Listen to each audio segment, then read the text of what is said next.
Al-haqqu ta'ala ghaniyun an a'malil 'amilin li'annahu munazzahun 'anil a'wadi wal agrad. Bermula Tuhan Allah Subhanahu wa ta'ala maha kaya daripada amalnya orang-orang yang beramal. Artinya Allah Ta'ala tidak membutuhkan, tidak memerlukan kepada amalan-amalan orang yang beramal itu. Karena Tuhan itu maha suci daripada mengambil faidah terhadap makhluknya atau mengambil keuntungan daripada makhluknya. Fala tanfa'uhu ta'atuk wa la tadurruhu ma'siyatuk, maka tidaklah bermanfaat kepada Allah ketaatan engkau, dan tidaklah memudaratkan kepada Allah oleh maksiatnya engkau. Jadi sama ada kita ini taat, sama ada maksiat terhadap Allah, itu tidak ada sangkut pautnya bagi Allah manfaat atau mudarat itu. Wa inna ma amaraka wa nahak lima ya'udu 'alaika minal masalih wal manafi fid darain la ghairu. Hanya saja Allah menyuruh engkau dengan taat, menyuruh sembahyang, menyuruh kita puasa, menyuruh kita bersedekah, menyuruh kita naik haji, melarang kita maksiat. Nah, hanya saja Allah lakukan demikian karena sesuatu yang kembali kepada diri kita, daripada kemaslahatan dan manfaat di dunia dan akhirat. Tidak ada lain pada itu. Jadi keuntungan ibadah semata-mata untuk kita. 100% keuntungan ibadah itu kembali kepada kita. Tidak ada sedikit pun keperluan Allah Ta'ala dengan ibadah kita ini. Amaraka bitta'at liyuqarribaka ilai. Allah suruh kita dengan taat, sembahyang tadi, zikir, baca Quran, agar dia dekatkan engkau kepadanya, supaya kita dekat. Jadi Allah menyuruh kita dengan macam-macam ketaatan itu agar kita dekat dengan Allah. Nah, karena kalau kita dekat dengan Allah, kita akan beruntung. Karena apa sebabnya? Karena Allah itu maha segala-galanya. Allah maha kaya, Allah maha kuasa. Kalau kita dekat dengan zat seperti itu, keuntungan akan datang kepada kita. Tidak usah dibandingkan kepada makhluk. Cuma sebagai contoh yang kecil, kita dekat dengan orang kaya, nyaman kita. Dekat dengan orang yang berkuasa, nyaman juga kita. Dekat dengan orang kuat, nyaman juga kita. Nah, jadi ini kalau kita taat, kita akan dekat dengan Allah. Allah tuh maha kaya, Allah tuh maha kuasa, Allah maha segala-galanya. Alangkah nyamannya hidup kita kalau kita dekat dengan yang maha kuat, kaya, dan sebagainya tadi. Nah, jadi Allah menyuruh kita taat ini supaya kita dekat dengan Allah. Wa nahaka 'anil ma'asi lima ja'ala fiha min 'alamatil bu'di an hadrati, dan Allah melarang, mencegah kita dari kemaksiatan karena sesuatu yang Allah jadikan pada itu maksiat daripada tanda kejauhan kita dari hadrat Allah Subhanahu wa ta'ala. Namun kita maksiat, kita jauh lawan Allah. Makin jauh lawan Allah, kita makin susah, kita makin hina. Kita jauh dengan orang yang mulia, kita akan semakin hina. Dan jadi itu sebabnya Allah melarang maksiat supaya jangan jauh lawan Tuhan. Nah, para muhibbin rahimakumullah. Nah, dicontohkan Allah memerintahkan kita bimuhafazatis salawat. Ini Al-Quran, wahafizu, jaga, pelihara sembahyang. Sembahyang ini ibadah yang paling pokok. Allah suruh kita memeliharanya.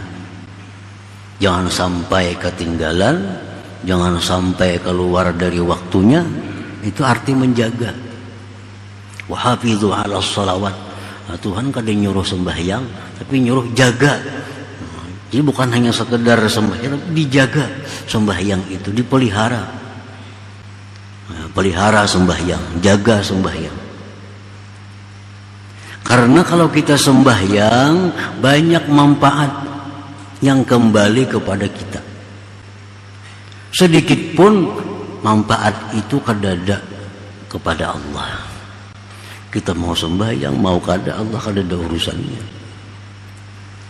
Kadada manfaatnya bagi Tuhan, kadada mudaratnya kalau kita kada sembahyang. Tapi ini untuk kita.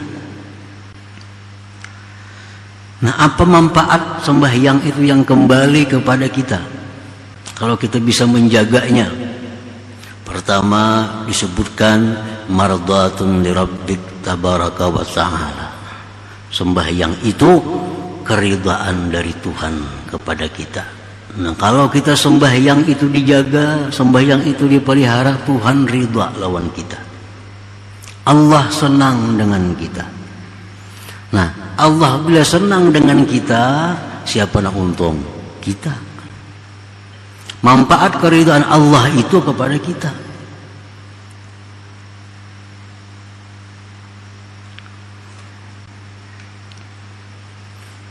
Mardatun lirabbi tabarak wa ta'ala.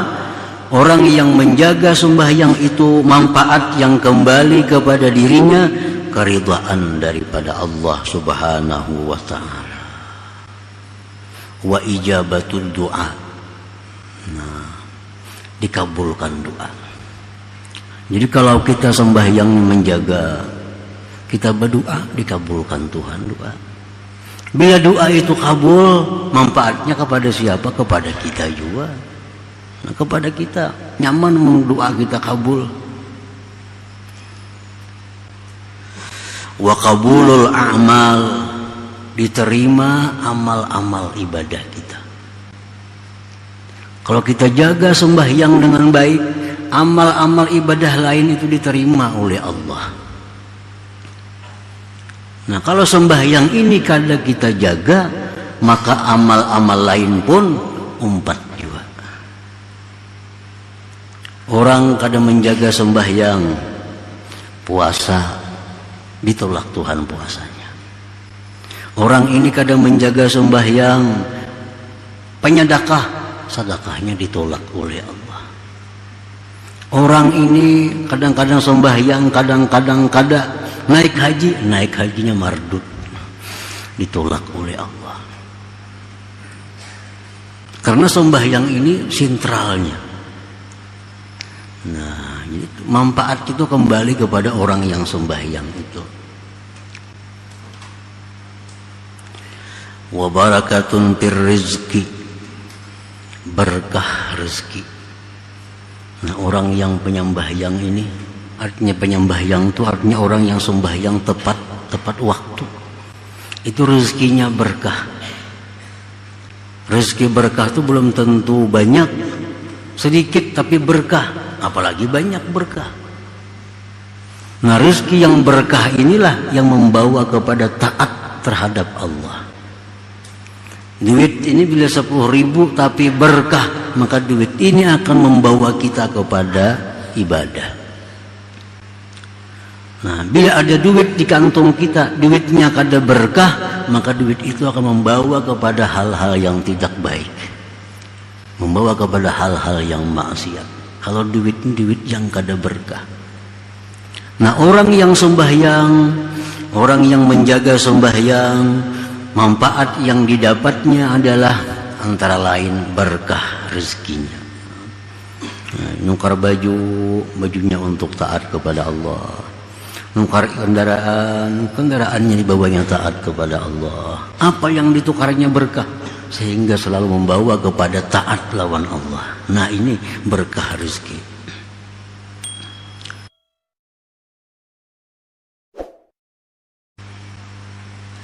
Wa syafi'un an sahibiha, dan memberi syafaat orang yang sembahyang itu. Sembahyang ini memberi syafaat lawan inya, baik menghadapi malaikatul maut. Nah, sembahyang ini memberi syafaat, baik menghadapi munkar dan nakir. Sembahyang ini memberi syafaat kepadanya.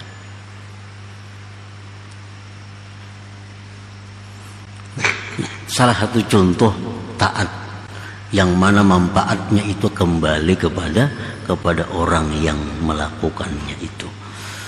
Nah, para muhibbin rahimakumullah, wa nahaka an tarkis shalah, Allah melarang engkau daripada meninggalkan sembahyang.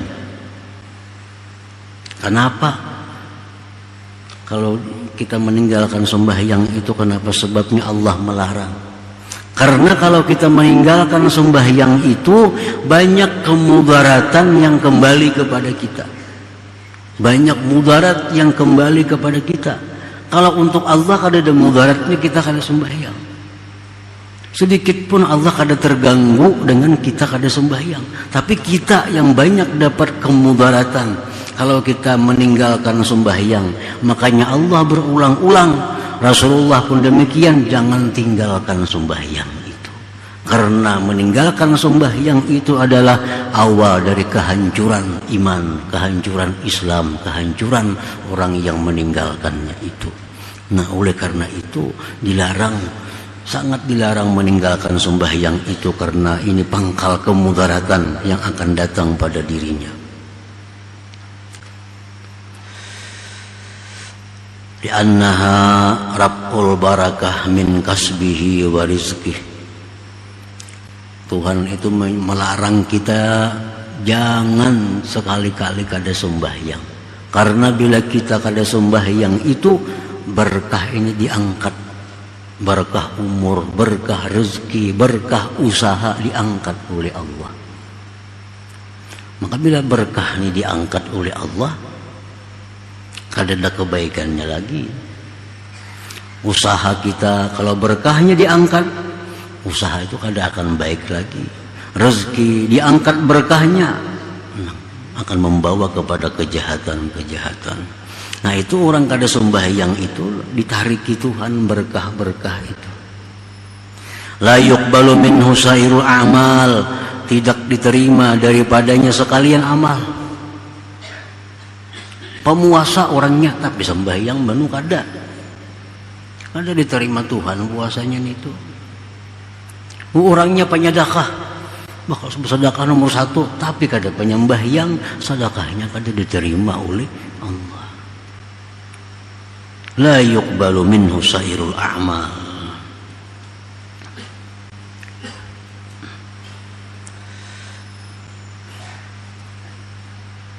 Dan orang yang meninggalkan sembahyang itu berhak disebut syaqiyun, orang yang celaka artinya.